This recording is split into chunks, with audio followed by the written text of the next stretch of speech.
From our Chicago studios, this is the Muslim News on Muslim Network TV. Assalamu alaikum, I am Samana, Siddiqui. Our top story tonight. The UK has suspended 30 of its 350 arms export licenses to Israel following a review.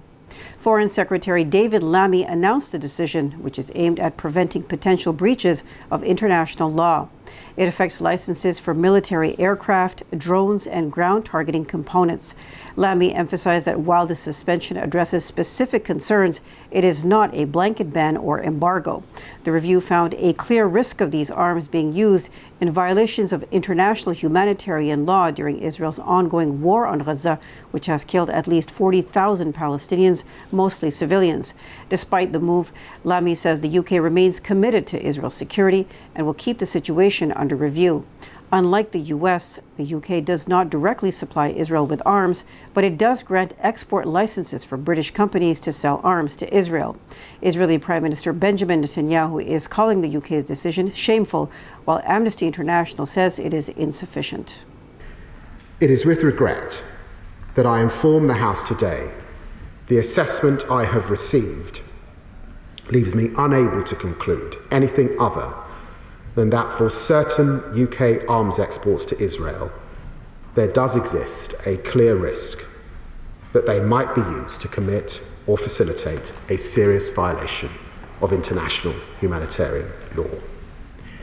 I have informed my Right Honourable friend, the Business and Trade Secretary, and he is therefore today announcing the suspension of around 30 from a total of approximately 350 to Israel as required under the Export Controls Act. These include equipment that we assess is for use in the current conflict in Gaza, such as important components which go into military aircraft, including fighter aircraft, helicopters and drones, as well as items which facilitate ground targeting. In the past 24 hours, Israeli attacks have killed 33 Palestinians and left 67 wounded in Gaza, according to the Palestinian Health Ministry.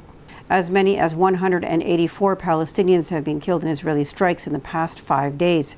Since dawn on Tuesday, at least 16 Palestinians have been killed in Gaza. One Israeli strike killed 8 people at a bread stand near an UN agency school in Jabalia refugee camp. Further casualties were reported from Khan Yunis, Rafah, and the Bureish refugee camp, where Israeli airstrikes and military fire caused significant destruction. Meanwhile, Israeli forces raided Tulkarem in the occupied West Bank, killing 2 boys and injuring others, including one of the victims' fathers. Tensions continue to escalate, with Israeli Prime Minister Benjamin Netanyahu resisting calls for a ceasefire despite growing domestic protests. Hamas's armed wing says Netanyahu's reliance on Israeli military raids in Gaza instead of a deal means more captives will be returned to their families in coffins. Israel has killed at least 40,819 Palestinians and wounded 94,291 in its war on Gaza. However, experts in the British medical journal The Lancet estimate that Israeli actions may have killed at least 186,000 in 8 months from October 7th till July 2024. Israel faces accusations of genocide at the International Court of Justice, which has ordered a halt to military operations in the southern city of Rafah. A top Israeli Air Force officer has revealed that without U.S. aid, Israel could only sustain its war on Gaza for a few months. Amid an 11-month, 7-front conflict, Israel's Air Force is advocating for a major increase in domestic production of bombs, missiles, and ammunition. The goal is to lessen reliance on foreign assistance, especially from the U.S., where most of Israel's war equipment comes from. However, implementing this change will require several years and billions of dollars in investment. The officer also stressed that it was because of international cooperation that Israel was able to successfully thwart an attack by Iran in April. As well, the preemptive strike against Hezbollah in August was possible due to cooperation with other countries. President Joe Biden is accusing Israeli Prime Minister Benjamin Netanyahu of insufficient effort in securing a ceasefire deal with Hamas. Speaking at the White House, Biden suggested that a final agreement for the release of Israeli prisoners is imminent. The Washington Post reports that the U.S. will soon present a take-it-or-leave-it ceasefire proposal, with the potential end of American-led negotiations if it is rejected. This comes after the recent discovery of 6 prisoners' bodies in Gaza, sparking protests against Netanyahu's government in Israel. With over 100 prisoners estimated to still be in Gaza and ongoing mediation efforts stalled, Biden's remarks highlight growing tensions and the urgent need for a resolution. For months, the U.S., Qatar, and Egypt have been trying to reach an agreement, but mediation efforts have been stalled due to Netanyahu's refusal to meet demands to stop the war. The Council on American Islamic Relations, or CAIR, is urging President Joe Biden to uphold equal respect for Palestinian and Israeli lives. The plea follows the recent discovery of 6 hostages in Gaza, including 1 American who had joined the Israeli army, as well as mounting protests against Israeli Prime Minister Benjamin Netanyahu. CAIR is calling for Biden to denounce the torture and murder of a 58-year-old Palestinian man, as well as civilian casualties in Gaza in general, stressing that every innocent life matters. It is also urging Biden to push for a ceasefire and a resolution to the Palestinian issue. Despite ongoing mediation efforts by the U.S., Qatar, and Egypt, Israel continues its war on Gaza, which has killed over 40,000 Palestinians, the majority of them civilians. CAIR National Executive Director Nihad Awad welcomed Biden's recent remarks that Netanyahu is not doing enough on the release of prisoners. However, he has asked the U.S. president to match his words with action. Columbia University fast-tracks cases against student protesters. Details after the break, so stay tuned and we'll be right back.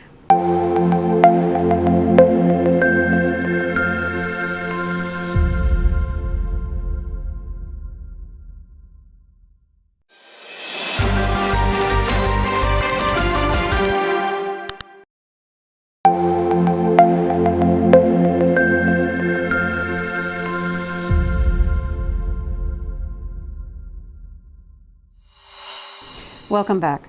Columbia University is under fire from Congress over how it is handling student protesters arrested last year for opposing Israel's war on Gaza. The school had initially planned to let most of these students return to campus. However, after strong pressure from Representative Virginia Fox and her committee, Columbia has drastically changed its approach. Fox criticized the university, claiming it is too lenient and surrendering to what she called radical elements. In response to Fox's attack, Columbia has expedited disciplinary hearings, bypassing its usual investigation process. This means scheduled interviews have been canceled and cases have been fast-tracked to the University Judicial Board as a direct result of congressional pressure. Columbia Law School professor Catherine Frank says the university is caving to external pressure from Congress. Critics argue the university's actions are unprecedented and unfair. Advocates highlight the severe repercussions already faced by many students, including interim suspensions and loss of academic privileges. Residents of Washington, D.C. held a rally in Freedom Plaza on Labor Day to demand better living conditions, housing justice, and public safety. The protest was directed against Washington Mayor Muriel Bowser and her administration. Organizers emphasized the need for immediate action to address the community's concerns. 6 major book publishers have filed a lawsuit against the Florida Department of Education.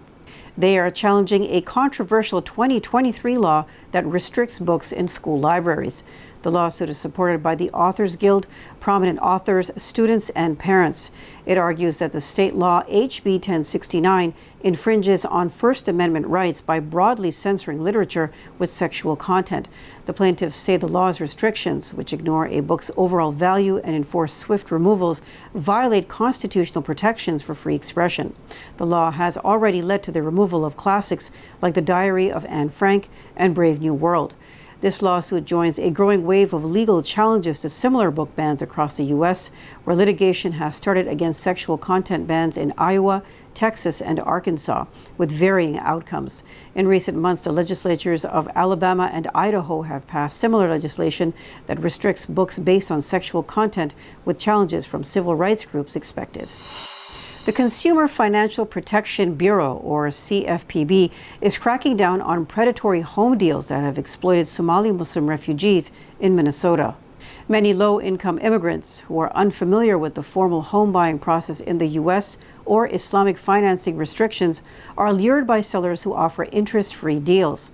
Called contracts for deed, These can hide inflated home prices and lack essential protections. This leaves buyers with costly repairs and hidden fees to cover. The Pew Charitable Trust reports that about 1.4 million Americans were using contracts for deeds to buy a home in 2022. Islamic scholar and chair of the Fiqh Council of North America, Yasser Qadhi, said for Somali Muslims in Minnesota, the contracts for deed hold appeal. That is because Islamic law bars paying or receiving money as interest on a loan. CFPB Director Rohit Chopra is urging increased scrutiny and reporting of such deceptive practices.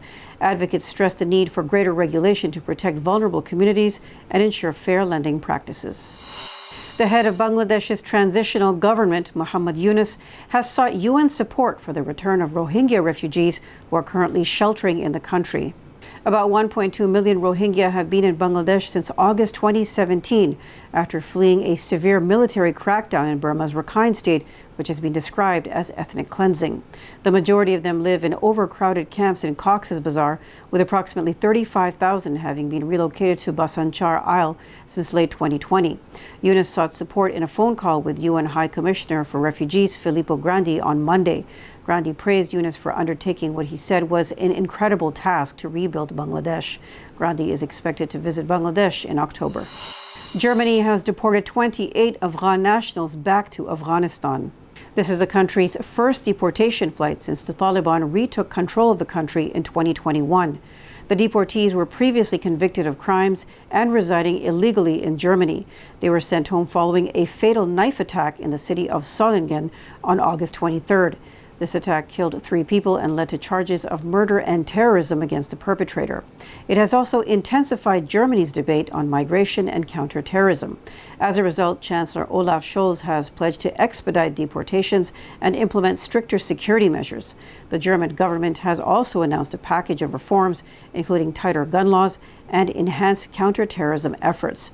Interior Minister Nancy Faeser stresses that while direct talks with the Taliban are off the table, Germany will continue its efforts to manage irregular migration and security threats. Approximately 20,000 people attended the 61st Annual Convention of the Islamic Society of North America, or ISNA, at Dallas's Anatole Convention Center over Labor Day weekend. It was the first time ISNA has held the annual conference in Dallas, which featured more than 100 speakers, interfaith events, and panels focused on critical issues like the state of Palestine, Jammu and Kashmir, and Sudan. The convention included participation from White House officials and leaders at various levels. ISNA is the largest organization of Muslims in North America and was established in 1963. Its annual convention is held in different states across the U.S. every year. That's all from our Chicago studios. Thank you for watching Muslim News. We are a community channel dedicated to bringing you news you can trust. Please like, subscribe, share, and comment on what you thought of today's coverage. Thank you. You can donate now by visiting muslimnetwork.tv/donate. For more content, keep watching muslimnetwork.tv. Salam.